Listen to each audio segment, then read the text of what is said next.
then I will live stream.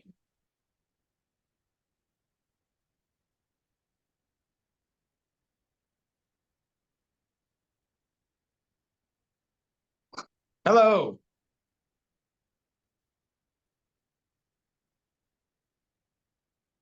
Let's start.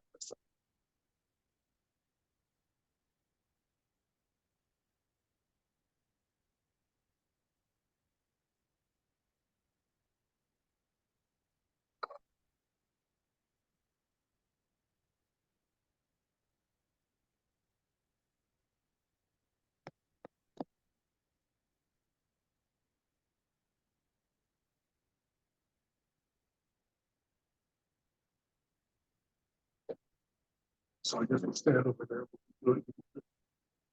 Stand over there.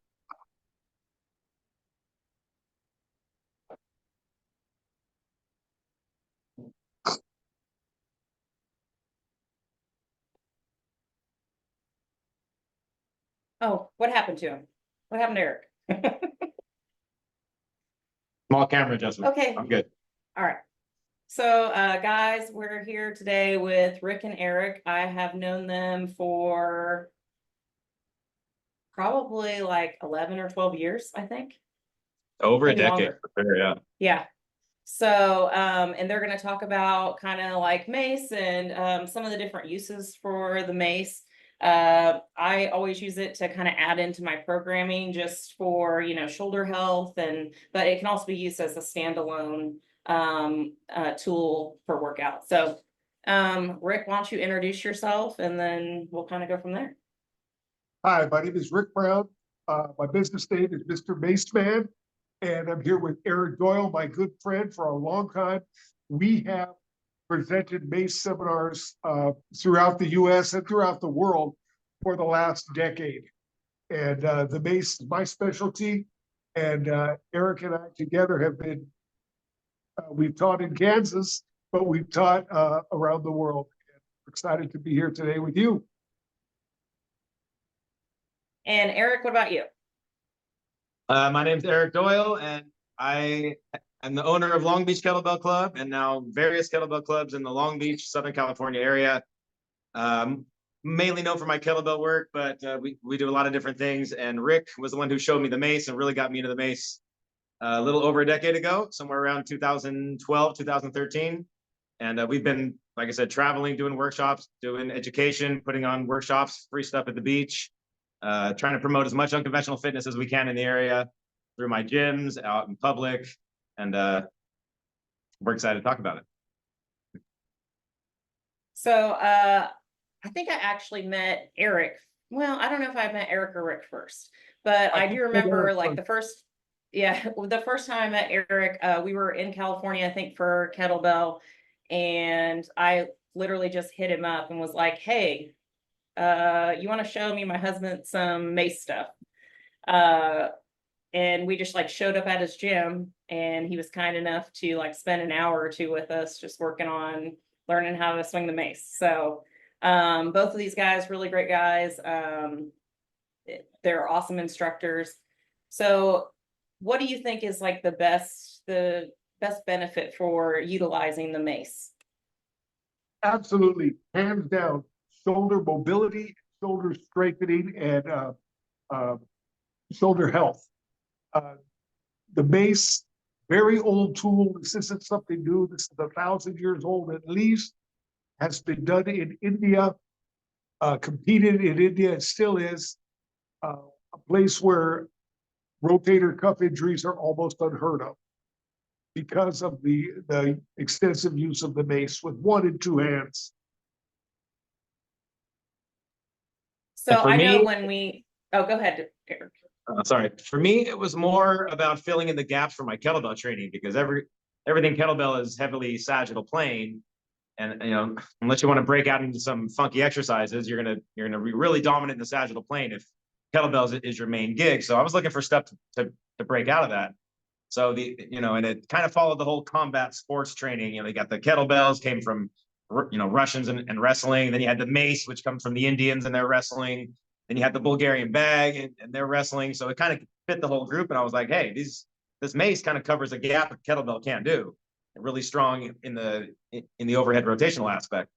And so for me, it was just filling in a gap that the kettlebell couldn't cover, or not very effectively.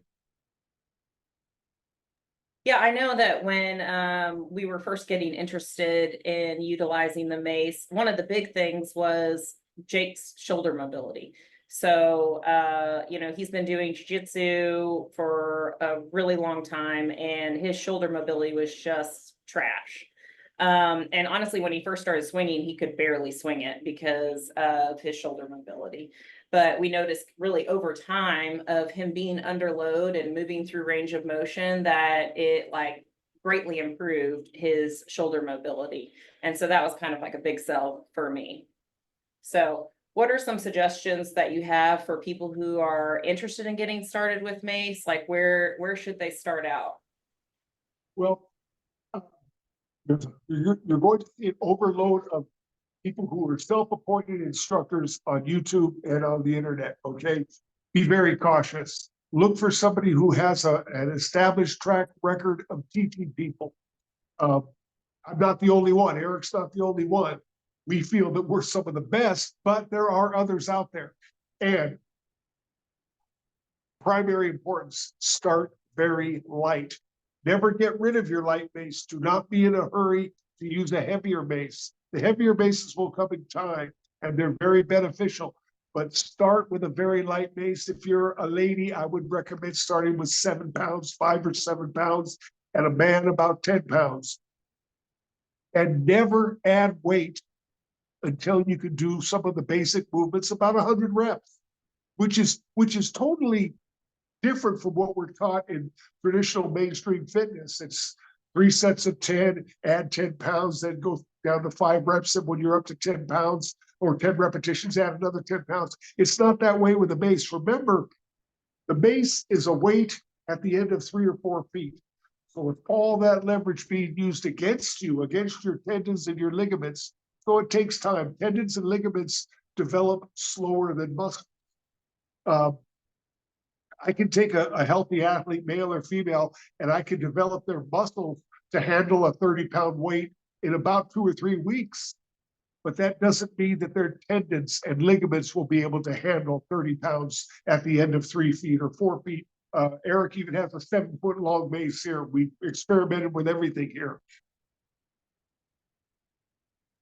Yeah, I think in that sense, it's, you know, very similar to kettlebell training. And it's the same thing, you know, people come in, they're like, oh, well, 8 kilograms, it's not that heavy. Like I can do more weight, but the number of repetitions that you're doing and the tendons and, you know, your ligaments are just not used to doing that movement or that high of a repetition.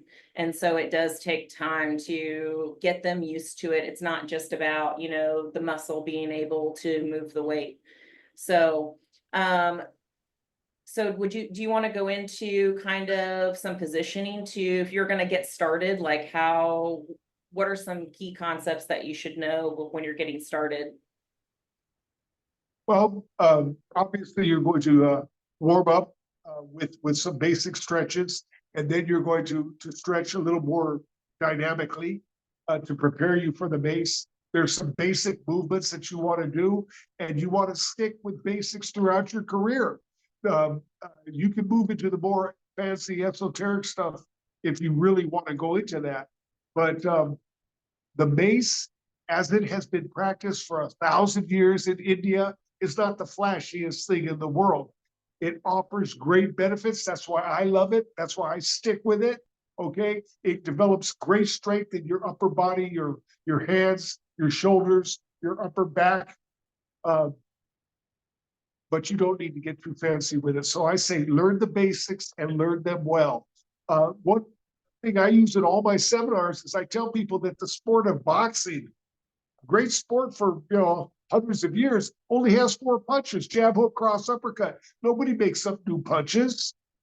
Nobody tries to reinvent the wheel. And with the mace, people, it seems, in the last 5 years have gone crazy on the internet, doing incredible things with flaming mace, throwing them in the air. That's really nice to look at if you're looking for likes on Instagram.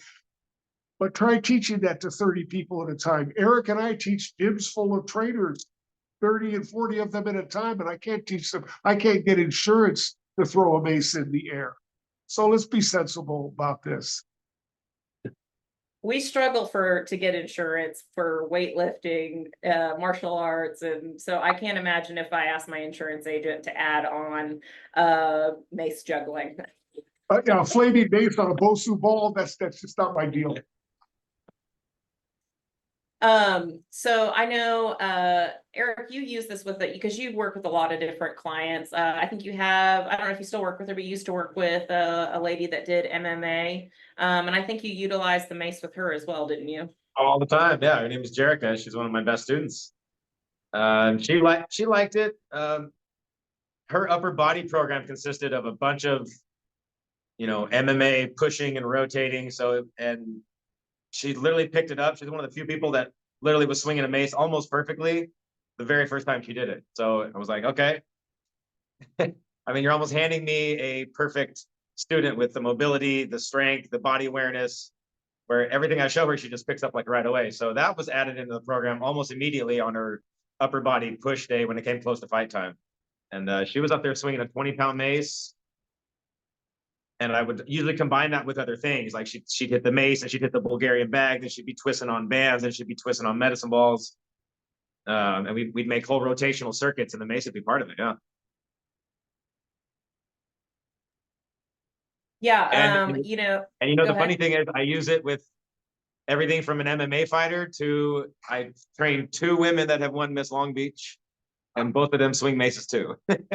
So it can go from the MMA girl to the beauty queen and everything in between. Incidentally, I have trained a woman who is over 55 to use a 35-pound mace, which I could, in this city in Long Beach right now, I could pull 10 guys off the street who are not going to be able to use 35 pounds.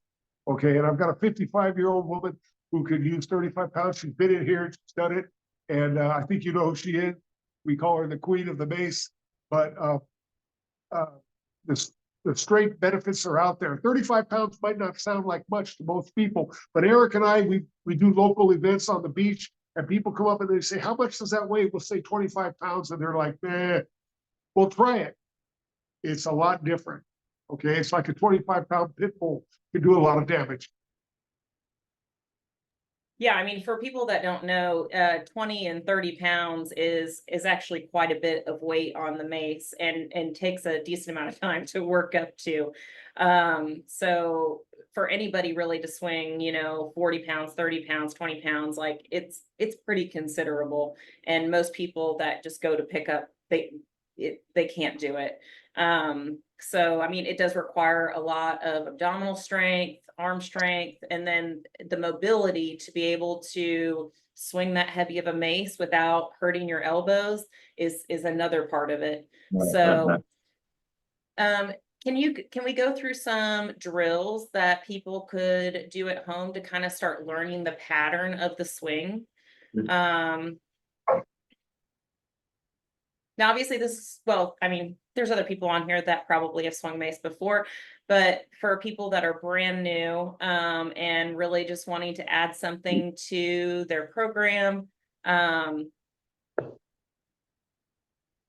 we have here are two bases, one made of wood and steel.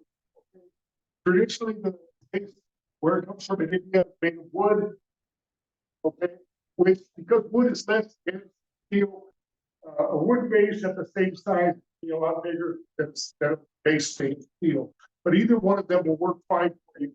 Although if you're in America, you're pretty much going to be stuck with a steel base. It's hard to find a base like this in wood in America. Have this shit. So, first of all, with the base, I talked about stretching. Very important. It's a really simple stretch that you want to stretch your elbow tendons. You hold the base behind you and let your arm bend as much as possible. And I have been holding it like that way for a minute. Each arm. Hey, Rick, I'm having a little bit of trouble hearing you. I don't know if you want to have, I think you just need to be closer. I don't know if you want to have Eric demo because he looks like a perfect Vanna White. Yeah. And then you can kind of talk him through it. Yeah, Eric looks better than me anyway, so we should do. I that. didn't say that. I'm I a mean, very- you are I'm a very a white beautiful man, person. Yeah, Eric and I are the two people that live in Southern California our whole life, and we don't have a tan. Go figure. Eric's gonna stretch, turn, face the side so we can see. The important thing, the crucial thing, and I don't need to tell you this, Kim, because you're probably the best in America at this. And I have the videos of you to prove it. But then you want the forearm home against the bicep. That is the safest way to swing a base, because when you're like this, you're using too much of your strength and too much of your tendons. When you're like that, all of this is released, and it's the power of the hips to the side. And you'll see that as Eric does a simple swing. And two. It's the hips that's doing the work, not the arm. The hands are holding on.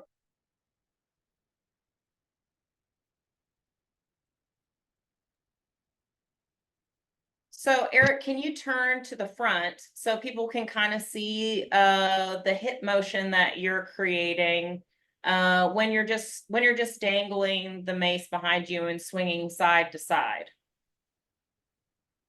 We'll go all four angles. So there's usually two that I teach. Number one is where the legs are locked and loaded. I don't move them very much. I basically just do this with my torso. And number two, which you'll see, is almost shifting the weight side to side, all the weight on the right leg, all the weight on the left leg, all the weight on the right leg, all the weight on the left. Both work. I don't know if you can see that. Camera probably needs to be a little bit lower, but okay. Option one is the legs don't move, so you do the whole thing with the torso. More of an old school way of doing it. And then you have the weight shift method, where it's all the weight on one leg, opposite of which side you face the swing to. You're to face the other one. So the other way, face that. There you go. I was like, yeah, if you could turn backwards that way, because I think a good thing to note is that, you know, when you're swinging, your hands are really staying in one position, right? So they're just dangling behind you and, you know, kind of just following the mace rather than really swinging it. And the lower his hands are behind his head, the safer it is. Okay? The amateur will have his hands way up high, but the professional like Eric will have it low like that. That leads to a long career with no injuries.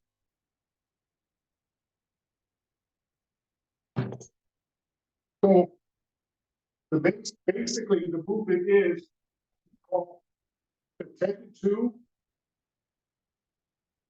10 o'clock, 2 o'clock, 10 o'clock, 2 o'clock. And also as practice, what we call in America,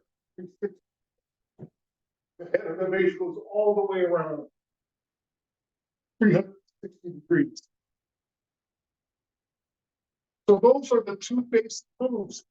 I like to teach those standing, seated, and kneeling. The seated and kneeling will help you to develop more of your upper body, not being reliant on your big, powerful hips and thighs, especially for people who only have one size of base. In time, 10 pounds might not be enough for them to get a good workout. Well, if they can go seated, now 10 pounds is a whole lot heavier. And if they're kneeling, the same thing.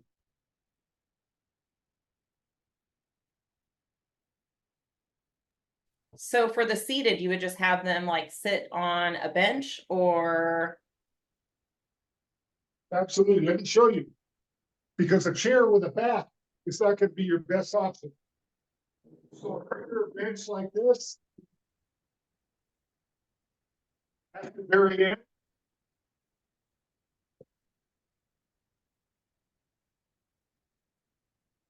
the advantage of a bench is to fix it with your thighs.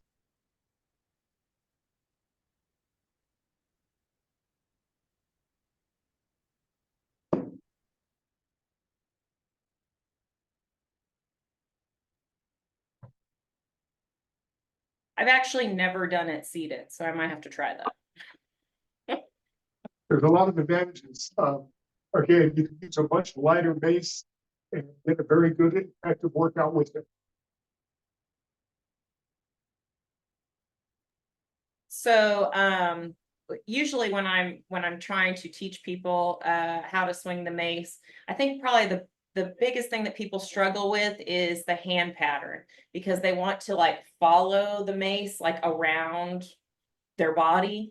And I think a good point is that really your hands are really just tracking over your head for the most part. Like they're not following you around your head per se.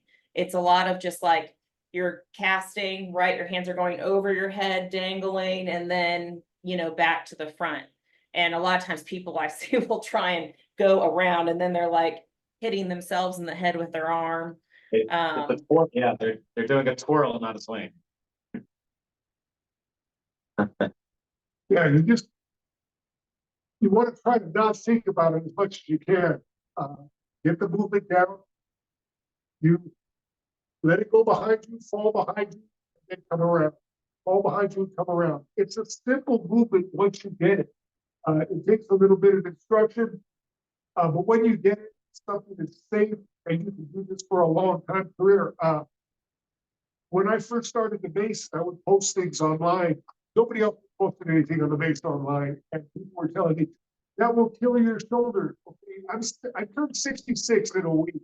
I'm still waiting for my shoulder injury. Okay, it's been 15 years. And I use pretty heavy weights. Where's my injury? If you do it safe, it's not going to happen. Hence the need for good instruction. So there was a question. So with you doing it seated, are there concerns with reducing the counterbalance and leverage? Well, good question.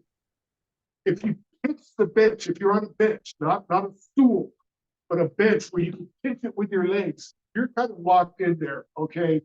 And you're not going to fall over unless you're a moron. Don't even try it then.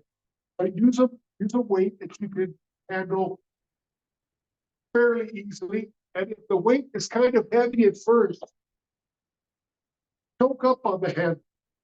That will make it much more usable for you, user friendly. Remember, the more you choke up like this, less leverage is being used against you. As you extend it like that, obviously the leverage factor increases. So we're trying to use leverage to strengthen our muscles, as opposed to just holding a dumbbell in your hand, pressing it straight up. Okay? When you're holding a dumbbell in your hand, you're pressing it straight up, your only option is to increase the weight or increase the repetitions. But with a 4 foot long base, boy, a lightweight will really do a lot for you. I'm sure other people are thinking this, but that's a pretty girthy mace you got there. And they can have all the Mace envy they want, but you're gonna have to come to Southern California to swing these. Yeah. Well, that's what she said. Why are there no Mace envy shirts? I don't know why. I don't know. Both Eric and I talked about this over a decade ago, is that we felt that women would leave the Mace Army in the coming years, and it's proving true. Women are doing great things with the Mace. I've noticed that when we teach the public, guys will look at it from a distance, and maybe they're interested, but women will come right up and they want to grab the Mace. Okay, they're the ones that are taking off on it. You did a lot to help that, Kim, with all that you've done. And incidentally, for those who don't know, I do offer an online Mace course. And in one of the chapters, I wanted to use an example of perfect Mace form. So who did I use? Kim Fox. Okay, she's in my Mace course as perfect technique. And I did take the video that I have of you to India. I showed it to the masters in India in the Akaras, which are the wrestling gyms, and they had to agree. Yeah, she knows what she's doing. So, wow. Kudos to you. I didn't know. I mean, I knew that you had asked to use it. So, but that's kind of cool. Thanks. Yes, thank you. Yeah, I mean, I think the Mace is a lot of fun. So, I mean, even if you're, and the cool thing is that you really don't need a lot of weight to get a good workout with it. And even if you're just using it to warm up, there's just so many different things that you can do with it. But even if you're just swinging it, I just enjoy like kind of the repetitive, just like kettlebell. Like I enjoy the repetitive pattern. I like that it's in a different plane than I usually do kettlebell. Kettlebell is a lot of a lot of anterior, and then with this you really open up, and because the weight is behind you when you're swinging. So it's just a totally different kind of balance in the way it feels. So I mean, I've always really enjoyed doing it. So Rik, like what got you started I mean, like, why did you start with the mace? Like what got that started? Well, I've always worked out, okay, all my life since I was in high school, and that was a long time ago. But around when the kettlebell became popular, that was one of those things when I saw it online. I immediately knew, okay, this is for me. I immediately knew. And so I wanted to get certified as a kettlebell instructor, and I did with what was commonly available for people. I became a certified kettlebell instructor, but I always kept my ear to the ground looking for new things, interesting forms of training. Probably, Kimberly, because in my youth, I tried to be a bodybuilder, but I just didn't have it. I don't have the frame for it. I'm too long and stretched out. And I tried really hard. But I just wasn't good at it. And yet the love of training was still there. So when the kettlebell world came on the scene, and I noticed there were a lot of people that were standouts in the kettlebell that didn't have the greatest physique, I thought, this is for me. And I dived into it. And one of the things that it led me to was the mace. And another aha moment. As soon as I saw the mace, not only did I know that that was for me, I knew I wanted to learn it. I wanted to be good at it. I wanted to teach it. And it was funny because there were avenues to learn kettlebells. I live in Southern California. There were many avenues to learn kettlebells. Although when I got certified, I had to go to Minnesota. Now you can go around the corner and learn it. But where was I going to learn the mace? And I was driving, and a truck pulled in front of me and it said, learn to swing the mace. Hey, I'm not the brightest guy in the world, but I know when God's talking to me. He was talking to me. I pulled the guy over. I said, dude, I want to learn the mace. I want to be good at it. I want to take it around the world. I want to do this. And it was the one guy, his name is Jake Shannon, the one guy that was teaching the mace in America. And hey, we lived 2 streets apart. So I became his student. And I said, I really want to take this around the world. I want to show this to everybody. He said, I just don't think there's a market for it. I said, no. It's the year 2006. I just learned about this thing called the internet, and I'm going to talk to everybody about it. And that's basically what I did. And I was doing trade shows with clubs and kettlebells in the mace. I was at the Los Angeles trade show, and I'm doing the club, a heavy club. And some guy in the audience says, hey, I know you, you're Rik Brown. And it was this guy. It was the day I met him. I had a instructional kettlebell DVD that back in the old DVD days, you remember those? He had it. He played it in his gym. I do remember. I know I'm younger than you, but we did have VHS. So I mean, we had the big brick phone at one point. We were pretty cool because we had a brick phone. Not everybody had one. The brick cell phone. We got together and we decided we were going to do a seminar. And we got a location, and we got cameramen to film it. We got all the insurance and everything we needed. And 18 people showed up to learn the mace. And I thought, hey, we've got something here. And we were doing things from the San Diego to Los Angeles area. San Diego, we went once to Northern California. We even went once to Albuquerque, New Mexico. And then one day, I had somebody contact me online and said, Mr. Maceman, we'd like you to come and do your presentation at our gym. And I thought, fine. I said, if you're not in California, you got to fly me out. You got to pay my fee. You got to put me up. And the guy says, no problem. I said, well, where are you located? And he said, Ireland. And mind blown. Okay, let's go fast forward a few years. I've been to Ireland 5 times. I've done 60 seminars around the world. Did one in the Great Wall of China. Did one in India. Okay. Eric's been to Ireland too. Eric's been to Japan. I've been to China. We've done our training in a lot of places. We went to Salina, Kansas even, had a great time out there. I remember that trip quite clearly, because I remember we were driving. So Salina, I live in Wichita, and Salina is kind of like in the middle of the state in Kansas, and it's about an hour away from Wichita. It's a smaller town. It's about 40,000 people. So we were driving up to Salina, and Rik was like, "Man," he's like, "it's really beautiful here," and I was like, "Is it?" And he's like, "Yeah." He's like, "It's just so open." And I was like, "You mean flat?" There were So cornfields. I for tell that miles. story. I have never seen a cornfield that long in my life. I tell people that story all the time because I was like, "What are you talking about? Nobody comes to Kansas and like, oh, it's so beautiful here." You mean it's just fields? Now, if you go up towards Kansas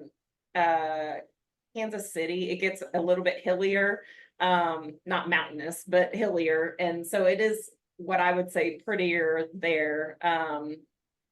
There's more cattle pastures rather than like farming land.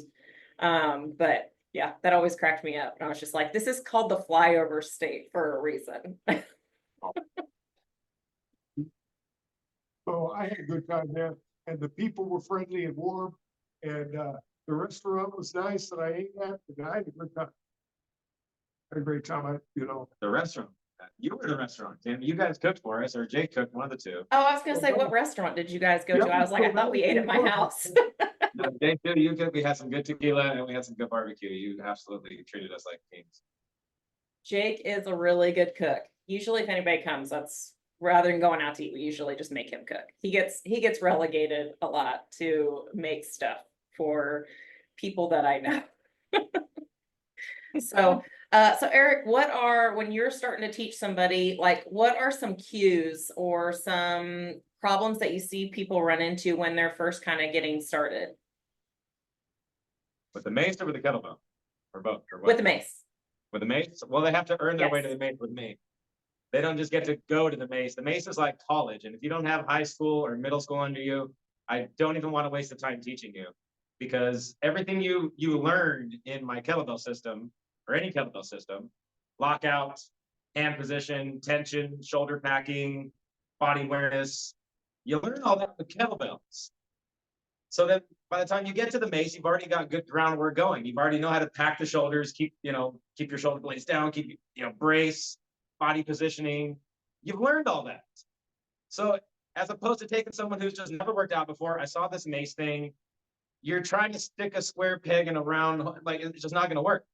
So for me, the best thing is to get really good at kettlebells, get good at the principles and the mechanics that come with a proper kettlebell program. You'll learn a lot about yourself.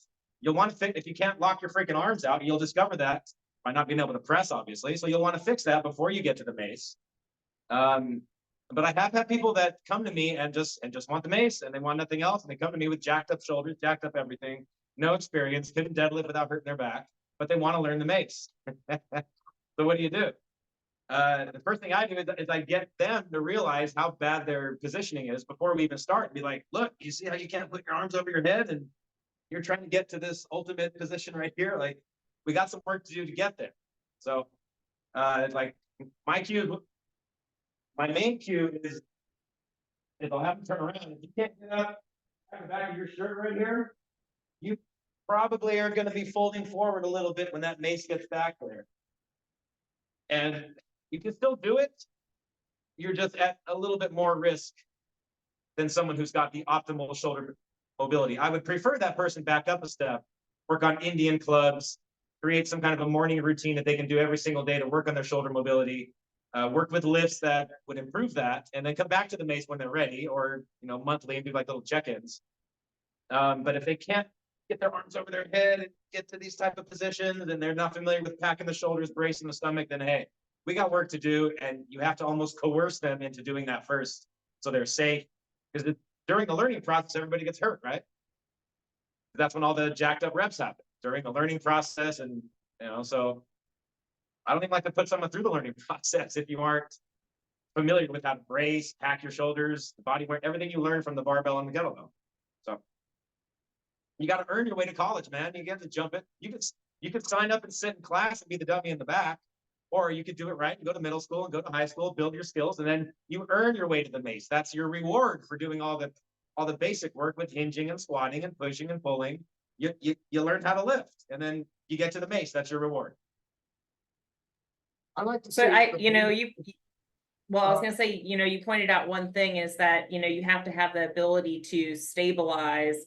And because while you are swinging this weight around and it looks like you're loose, there's a lot of tension happening, right? And so you have to be able to stabilize that tension with weight moving away from your body, right? I mean, like that's like the true test of core stability is you being able to remain stable while your limbs, or in this case, a weight, is moving away from your body. And not everybody has that ability or hasn't trained that to be able to stabilize their shoulders, stabilize their torso so that they can swing this weight around their body. What are you going to say, Rick? I was just going to say that, in my opinion, the Mace is an elegant expression of strength, whereas something like a deadlift or a bench press or a power would be a more brutal demonstration of strength. The Mace is elegant. We talked about core stability when the weight is away from you. When the Mace is all the way over here, the tightness is right here on the side of your body. As it comes around, the tightness is there, and that's what happens. And it's a technique to be learned. I like to say it takes 10 minutes to learn it, a lifetime to master it. What does a perfect Mace swing look like or feel like? I don't know. I haven't done it yet, but I'm working for it. I'm trying for it.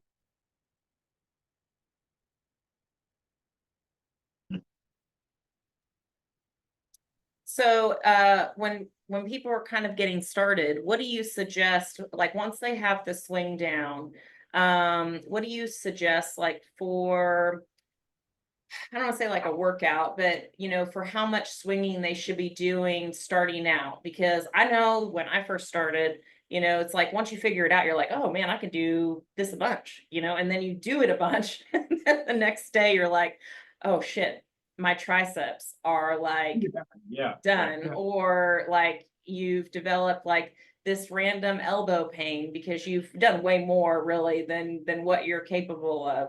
So what is like a good starting process for kind of number of swings, weight, time? Okay, good question. Really good question.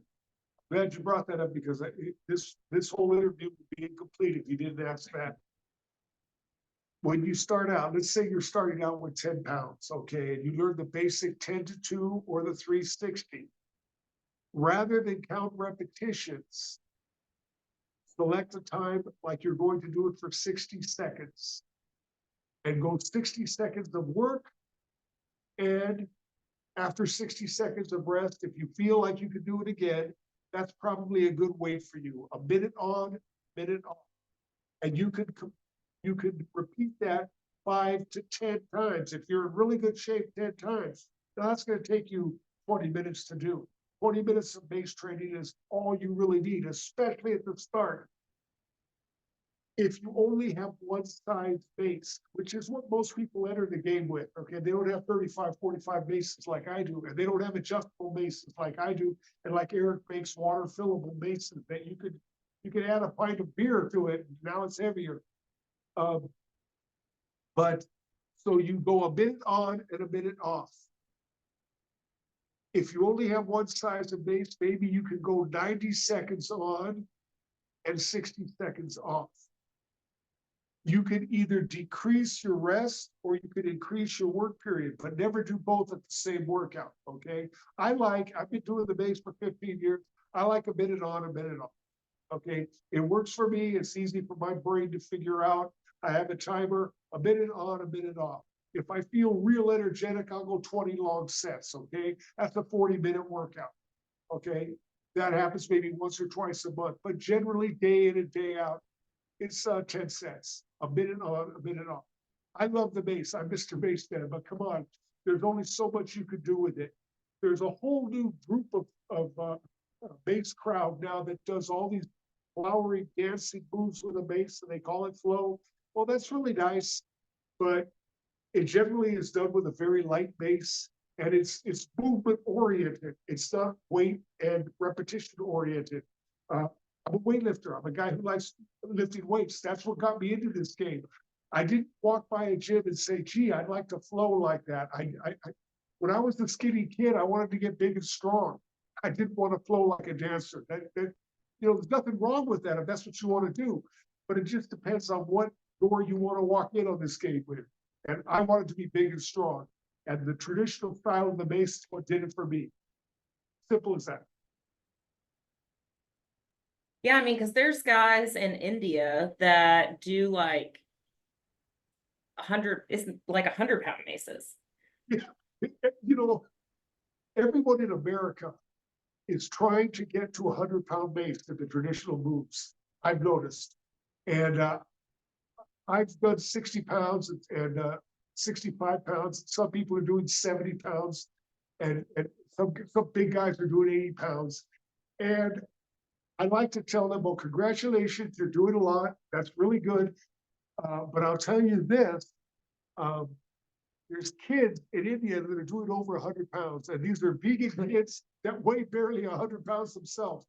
When I went to India, I immediately, like most big-headed Americans, I went up to the biggest base I saw outside of the Akara, and I picked it up and started swinging it. And they all told me how great I was, okay? And then I walked inside the Akara, and there were kids half my size doing twice the weight. Nobody said a thing to them. Okay, they were just being nice to me. If you're trying to get to 100 pounds in a base, God bless you.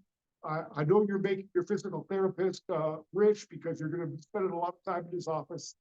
But and I'm going to be doing my much more moderate 40 to 50 pound mace until I'm 95 years old. Okay, next week I turn 66, and I might do something with a 66-pound mace just on that day. But other than that, let's be moderate about that. Okay.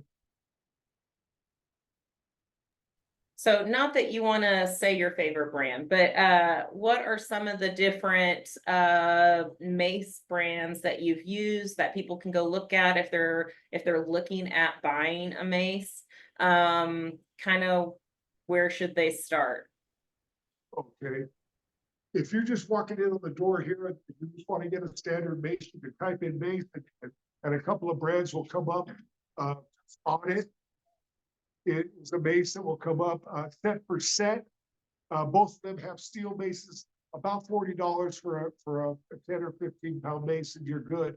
I know this guy here named Eric Doyle who has hydro mace, and I bought one. I ordered one the other week from him, and he's my buddy for 15 years. I had to pay full price. So if I have to pay full price, you guys got to pay full price. But it's worth it because they're beautiful bases and they're water fillable and even empty. You get an empty base and it's probably going to be heavy enough for you at the start. And you can incrementally add, a cup here, a cup there. You don't even know you're getting stronger and stronger. And then the water base has a splash factor to it. So hydro base, you want to look at that. There's an adjustable base made in America and Florida called ADEX, which is a very good base. It starts from 7 pounds to 30 pounds, and 7 to 30 pounds will just about create 95% of the population in the world. Okay, if you need more than 30 pounds, you're advanced. Okay, you're advanced, especially if you're using one arm. You're an advanced base person, and by the time you're there, you know all the brands of the maces there are. There are a couple of people that make adjustable maces that you add plates to, and those are a good idea. I don't particularly care too much for them because I don't like the plate the way it's situated on there. I like it, stacked up better. But I've got every type of mace there is. Okay, so start off as economically as you can, and don't get rid of your small maces. Rik, are you a mace snob? Is that what you're saying? You're a mace snob. What? A mace snob. Oh no, not a mace snob. I never met a mace I didn't like. I never met a mace I didn't like. Some I just like more than others. Like the hydro mace, which I just ordered in orange to reflect my Dutch heritage. Hope it comes soon. But you can get them in different colors. They look like big, beautiful lollipops. Come out I here to actually California. have two of the maces that because we have quite a few maces that I've accumulated over the years. And I'm pretty sure the two globes that I have are from Eric. I think those are the first two that we got. No, they were from the previous owners. Yeah. The rock and roll lady. Oh, Melody. you didn't make those? I don't think I ever sold you one, especially because I think yours is red. I think I saw a video, right? Yours are red. No, mine are white. No, I never made a white I one. have two white ones that they're decently long. Have us out to Kansas and we'll bring you one as a gift, okay? Or come to California, we'll give you one as a gift. Yeah, because I mean we have those ones which are and they're fillable. But mine I don't maybe I could put water in them. We have never made a white- shot put, not shot put, but we have the shot metal pieces that we put in there. Okay, yeah. And the part where you load the shots, is it on the side of the ball or is it on the top? It's on the side. It's very awkward to Okay. load. Yeah, that was the previous company. That was one of the big changes that we made because dude, that shit'll slice somebody's ankle like right out. So we had to take that thing and move it all the way to the top so it was out of the way. There's no liability. That was the first thing I changed when I bought the company. Okay. So I mean I kind of did get it from you. Yeah, Okay. yeah, but they're much better now under my instruction. If you're handy, okay, Eric's not gonna want me to endorse this, but if you're handy, there are a few people that sell guides on how to make your own mace at home with a coffee can and a sack of cement and a broomstick. And they're kind of rustic looking, but I will tell you, I'm not a mace snob, Kimberly. Those maces will work fine for you. They will work fine. Your body doesn't know whether you're working with a beat up broomstick and a rock or the finest hydro mace ever made. Okay. I like to have them all. And but even a homemade mace out of No. That's the I live at home with my mom mace. so I actually have three maces That's that okay. I When you get made. the dog, you can, buy a hydro mace. So I have three that I made out of a fishbowl and concrete. And so we were making it and then it's got like a bamboo pole. And I didn't take into account when we were filling it and adding water, the weight of the water. So I have one that's like 45 pounds and I was only trying to make, like a 30, a 20, and a 10. I mean, so Yeah. I honestly rarely swing the concrete ones just because they're not as balanced. And I mostly, if I'm going to swing, I use one of the pre-made maces because they're just more comfortable. This space. What were you saying, Rick? This space here is made out of Indian walnut.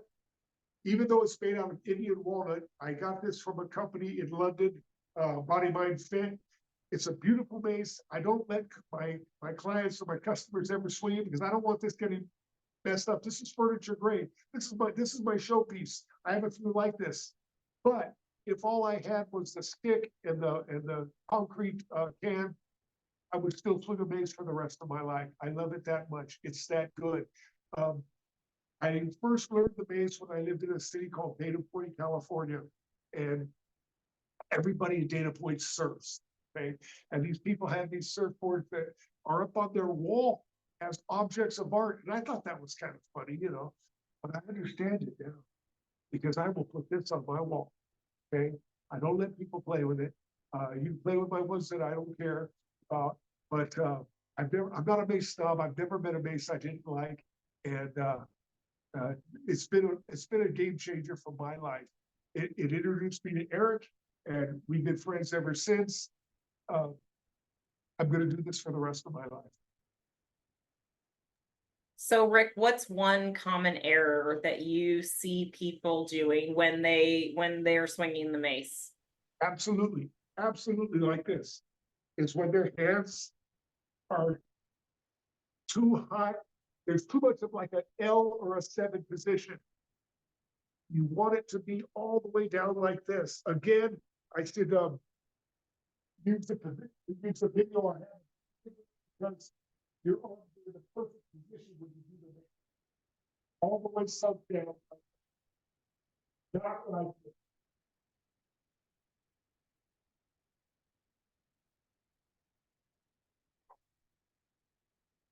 So that's one thing people gotta look out for. And if you don't know, it, it's something that you're not gonna look for. And you're gonna do bases like that and you're gonna remember what you said, where you do 10, 20, 30 minutes of it, and the next day things are hurting. Okay. So that's the common error. Also, I like a base that has a knob at the end of it, okay? A pommel or something like that. In my seminars, I teach people how to grab the base loosely right here and let their hands slide down. And this acts like a seatbelt. You're not going to let go of the base. It's going to stop you. Not every base has this. Some bases are it's just the same thickness all the way at the end. If that's the case, your base should have knurling on it or tape or something like that so that you can get a good grip. But I like a base with a knob at the end of it. Not all my bases have that though, but the hydro base does. This one does. My favorite is when someone can't get their arms above their head and they do the Michael Jackson move, or when they swing it behind them. Have you seen that? Yeah, the Michael Jackson move. They go to swing the Yeah, base, because they they're can't trying to it. get out of the way of it. Yeah. Yeah, there's a lot of them, but like I said, you should probably have high school before you jump into college. Yeah, it's a subtle thing, you know. I don't know anything about surfing, even though I lived in Southern California my whole life. I couldn't tell you the difference between an amateur and a professional, but there are people that can tell you about it. There's people that can tell you about your golf swing, that you got to do this. There's club head speed. There's all this stuff. I don't know about that. Okay, I know about bases. There's things, distinctions that I've made doing this for 15 years.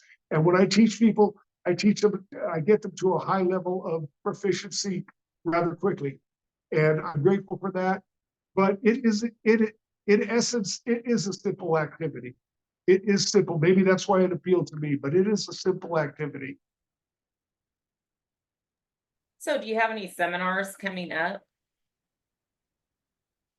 I have an event that I'm going to be in October 19th here in Long Beach, California, the Unconventional Athlete Games. There will be some heavy base sprint competition, a 3-minute set with a heavy base, and then we're going to have a more moderate base. I'm in contact with a gym owner in Taiwan right now for November 21st.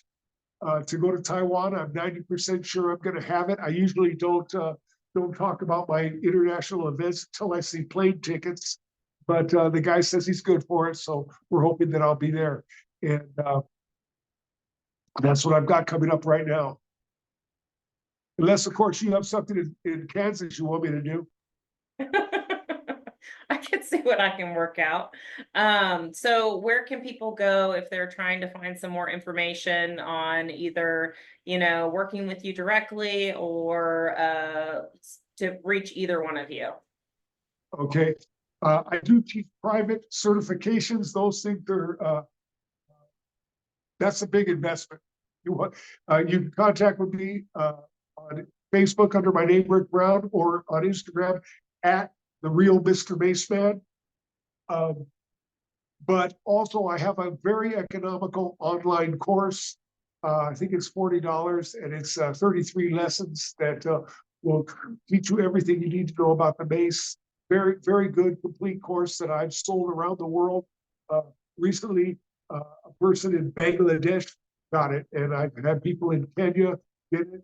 And so I'm really happy that's been around the world, but you can contact me about that. I'll send you a link for that.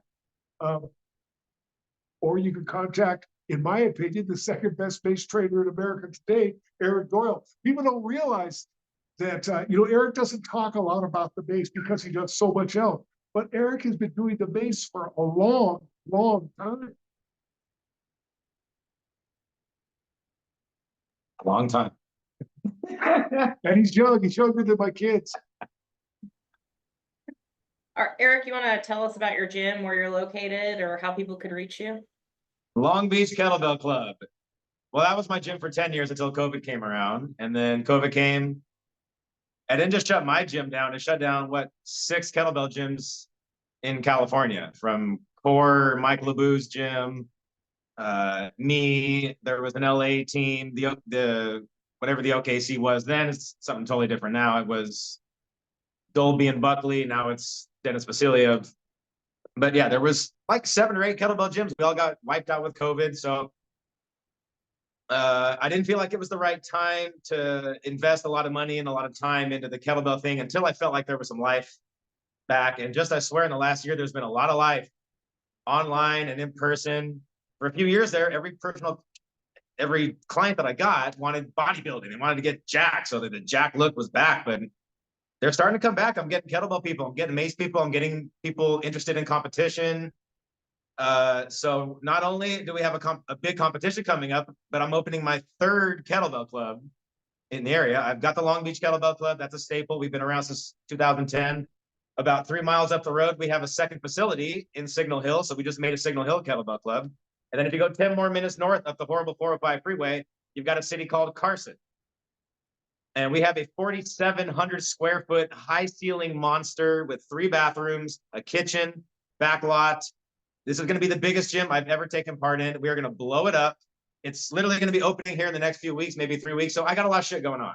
I don't have time for Hydro Mace. I barely got time for the competition. We're cramming shit in right now. This is going to be one of my biggest projects, not only for like in the area, but I can really build the kettlebell scene back in the area with this big of a facility and a bunch of small facilities. We can have workshops, we can have competitions, we can really rebuild the scene with what I got going on here. So I haven't said too much about it because I want to get it up and running. I don't want to, say something and have something not happen. But we got some big things brewing around here. Long Beach, Signal Hill, Carson. I'll have 3 kettlebell clubs running, an annual competition scene. And we are looking for people to help, people that want to lift. If you're in the area, I'm in Long Beach. I don't do the online training bullshit. I think you cannot be your best trainer like that. If you want real training and train with a team, we're in Long Beach, we're in Signal Hill, and we're in Carson. Come find us. If you're looking for a team, if you want to help out with a competition, we're looking for vendors, scorekeepers, judges. Actually, no, don't come if you don't know anything about kettlebell sport, because you got to know the judging. But if you know what you're doing, let me know, because we need volunteers and we need vendors and all that. So let me know. We got shit going on. And as far as the Mace goes, if you look up Rik Brown Mace on YouTube, I've got dozens of videos that are free and that help. If you're interested, I wrote a little guidebook years ago. It's old and outdated, but it's free. So contact me and I can send anyone the link for that, because I'm dedicated to teaching the Mace around the world. And I'll bend over backwards if somebody really wants to learn the Mace. And that's the kind of trainers that Eric and I are. And did you know that if you also Google Rik Brown, a rapper comes up in England, and he's pretty good? Check him out. He's got some cool stuff. Oh yeah, I spell my name R-I-K Brown. Okay, if you look up R-I-C-K Brown, I lost a lot of customers because they said, well, he's a really cool rapper, but he's not you. So, but no, I'm R-I-K Brown. And just look under anything unconventional athlete. We have a YouTube channel, but we haven't uploaded this entire year, but we're going to get back to it actually after we get done with this. So we'll have some updates on YouTube and obviously Instagram. Anything under unconventional athlete, we'll try to keep also updated. I'd like to do a shout out to your husband, Jake, because he came up with one of the best memes I've ever seen for the Mace. He said, you don't use the Mace because you have jacked up shoulders. I use the Mace because I have jacked up shoulders. And that's really the attitude you want to have. If you use it intelligently, the Mace will protect you, it will rebuild you, and it will strengthen you in the future. Okay, I have a great granddaughter. I want to be able to lift her up over my head when I'm 90 years old. Of course, she'll be about 25 then, but maybe my great-great-granddaughter then, okay? Well, I really appreciate what I really appreciate you guys coming on. So hope you guys have a good day. Is there anything you want to leave us with before we sign out? If you come to California, anyone who listens to this, and if you look for us, we're not hard to find, okay? we'll show you a really good day. We'll show you a good day. We'll show you everything we can about Mace, kettlebell clubs. Also, Eric's one of the best Bulgarian bag instructors there is. But we'll show you all that stuff. We'll take you to a good restaurant. You may drink a little too much. This tends to happen around Eric, but we've been together for 15 years and we haven't been arrested yet. So, but today's young. So who knows what's going to happen after today? Maybe you need a shirt that says that. Haven't been arrested yet. Right. We haven't been arrested. All right, well, I guess we're gonna let you go. Like I said, I hope you have a good day today. And if anybody has any other questions about Mace, feel free. Oh, somebody's talking about the rapper. Feel free to comment on this post. We'll try and get back and answer those questions. And if you want to know more about Mace, please look up Rik Brown or Eric Doyle. And like they're great guys to learn from. Like I said, I brought them out to Kansas before to do a Mace seminar and they did an amazing job. So That's right. right, We are the well, #1 West Coast unconventional fitness team. If you need anything and you're in the area, link up with us. We're looking to grow our crew and we got 3 gyms to do it. So I know I'm gonna have to come out and visit. Yes. oh yeah. We're having grand openings, annual events. One of these times, I know I hit you up before. The next time you want to break a record or something, you come out here and you do it out here. Okay. All right, I'll talk to you guys later. All right, you have a good one, Kevin. Thank you. Bye-bye.